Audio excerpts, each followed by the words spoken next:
Құрметті дос, оқу курсын таңдағаныңыз үшін рахмет. Біздің команда сіздің оқуыңызды қызықты әрі жарық ету үшін көп жұмыс жасады. Біздің кәсіби білім мен тәжірибе багажымыз сізге білікті маман болуға және отбасы, компания және ел игілігі үшін жемісті еңбек етуге көмектесетініне сенімдіміз. Біз бірге үлкен биіктерге жетеміз деп сенеміз, өйткені таза ниетпен жасалған жұмыс әрқашан марапатталады. Сәттілік және жақын кездесуге дейін. Құрметпен, команда Камкез. Грейферлер.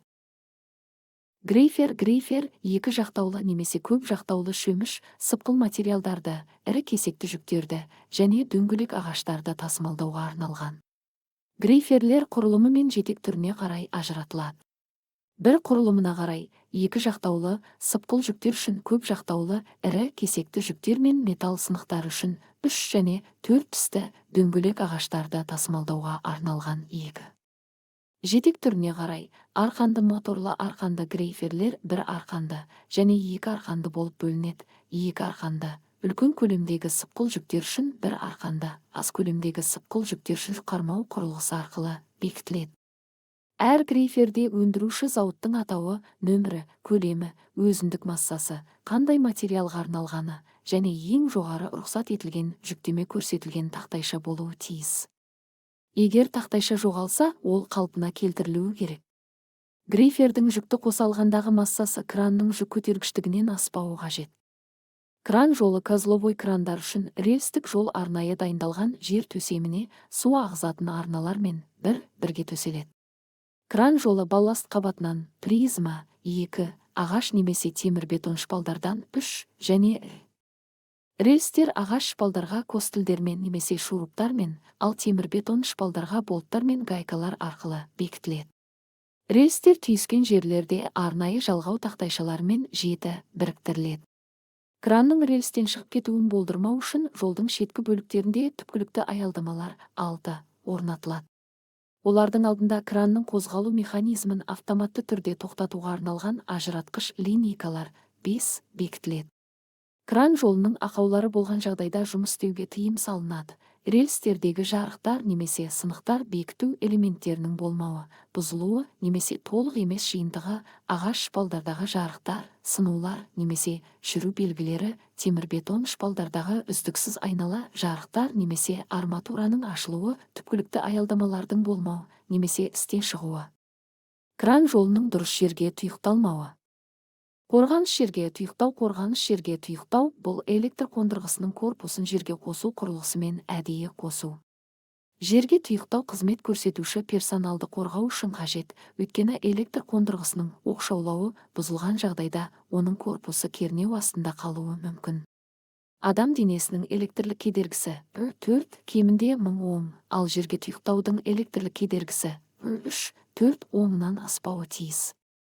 Ток күші кедергіге кері пропорционалды, сондықтан адам денесі арқылы өтетін ток өмірі мен денсаулығына қауіп төндірмейтін деңгейде болады. 4 өткізгішті жүйеге жерге тұйықталған нөлдік сыммен қосылған кезде 4 электр қондырғысының корпусы осы сыммен өткізгіш 3 арқылы жалғанады. Мұндай қорғаныс жерге тұйықтауды нөлдеу зануление деп атайды. Бұл жағдайда корпустағы оқшауламаның бұзылуы қысқа тұйықталуға айналады. Соның нәтижесінде сақтандырғыш іске қосылып, зақымдалған тізбек ажыратылады. Осылайша адамды электр тогының соғуынан қорғайды. Кранды жерге тұйықтау келесідей жүзеге асырылады. Жерге тұйықтау шинасы контроллерлерден кабина арқылы өтіп кран көпіріне шығады. Одан әрі ол жүріс дөңгелектері арқылы металл құрылымдарға беріледі және цехтан тыс жерге шығарылады. Жерге тұйықтау сымдары 1-5 тереңдікте құбырларға орналастырылады. Назар аударыңыз. Жерге тұйықтау жүйесі істен шыққан немесе мүлдем жоқ болған жағдайда, стропальшы кранның кез келген бөлігіне қол тигізген кезде электр тогының әсеріне ұшырауы мүмкін. Басты ажыратқыштың орналасуы кранда өрт шыққан жағдайда стропальшы электр қуатының көзін ажыратуы тиіс. Сондай-ақ адам электр тогының әсеріне ұшыраған кезде электр жабдықтарын дереу өшіру қажет. Басты ажыратқыш автоматтық сөндіргіш 1 кранның электр желісіне қосылу нүктесінде орналасқан. Жүк қармау құрылғылары мен тара болат арқанның құрылымы болат арқан сымдардың белгілі бір санынан тұрады. Әдетте диаметрі 0,1-ден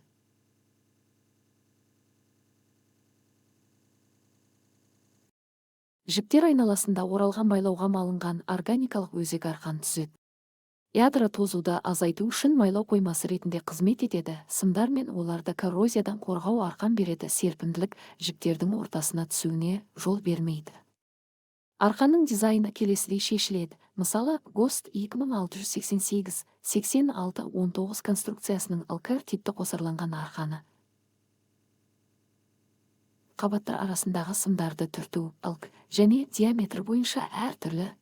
Әр жіптің сыртқы қабатындағы сымдармен 19 сымнан тұратын 6 жіптерде және әр жіптің ортасында бір сым орналасқан. Оның айналасында екінші қабатта тағы 6 сым бар, ал бір диаметрлі 6 және басқа 6 сымның сыртқы қабаты 6.